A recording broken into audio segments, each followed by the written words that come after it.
no other airplane in the world could have done what we did. To put it another way, I checked it a couple days ago when I was getting ready for this thing. The airplane that's sitting in Boston Common right now, and I don't know how much gas they've gotten in, but if it had a standard load of fuel, could take off vertically out of Boston Common with 20 folks and be in Chicago in 3 hours. Land vertically in one of the city centers, and then refuel and do the same thing going the other direction. So just to put kind of a time and space scale on it for you. It's also been to the ship. We had originally intended to deploy this thing on the ship right off the bat, but then because of Iraqi freedom, the decision was made to put them in the desert first, which delayed our introduction of the aircraft to the ship. But we're now on our second Marine Expeditionary Unit deployment with this aircraft. It's doing great things, and I think, like in Iraq, it's really a learning curve for the folks that use it, is to really understand what it's capable of doing and getting the full potential out of it. Because if you try to fly this airplane, you think of this airplane like a helicopter, you will only get a very small percentage of its true potential.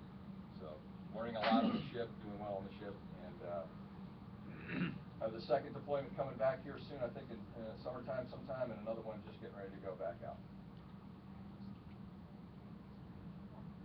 Afghanistan, right around the time we shut down operations in Iraq, we reconstituted the B-22 force back in New River and sent them back out to Afghanistan. BMM 261's been operating there since I believe December, and they're getting ready to come back. They'll be replaced by another B-22 unit. Like the Commandant said, he thought that as long as there were Marines in Afghanistan, there would be B-22s there with them. And it's same impact that it had on Iraq, really opening some eyes over there on what it can do. The good part, though, for today, I'll just brief you on what you're about to go do. We're located here at Hansen Air Force Base, and what we're basically going to do is we got 3 airplanes out there that we're going to turn up after you've had an opportunity to talk to some of the Marines at the static displays, and we're going to take off, head out to the west. You're going to see us pick up in a hover, and then depart out. You'll see those big propellers rotate forward, commanded by the pilots, and out to airplane mode to about 1,000 feet, and then follow this route down to the south and back into the city. We've talked to Logan Tower about this, and we think we've got a good coordination in place there for them to allow us to do it. And what we're basically planning to do is come in through like the Brookline area, descend down to about 500 feet, slow down into what we call conversion mode, which is more like a helicopter, and kind of fly up the river there, and then go back off to the left and come back into Bedford, and then come back in, drop everybody off, and reload. So we've got everybody to ride. Should be a pretty good day. That's just kind of if you live in here someplace,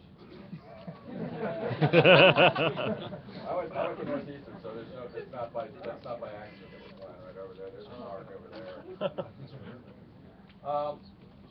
So here's what I would tell you.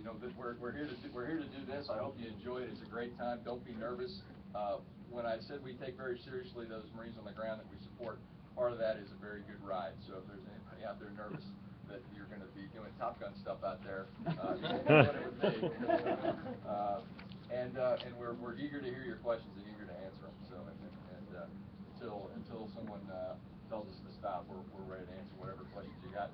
We don't get paid any extra for shading it one way or the other. We'll tell you exactly what you want. I encourage you to talk to these Marines out there, because they are the ones that really do this stuff. We're just the business end of going flying, but we can do anything, and they do an absolutely amazing job. So you see one of them out there on top of an airplane in the middle of the night, 35 degrees, 40 degrees, pouring down rain, piecing through a component or something, or doing some maintenance on the airplane. You just can't believe it.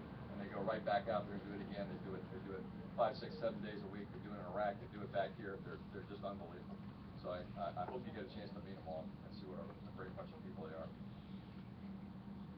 Any questions on this before we go? We'll be around for questions at the end too. We'll be plenty of people roaming around when you get off the airplane. But is there anything right now about what we're about to do? Okay, then I'll be followed by Carice for the other part of the brief.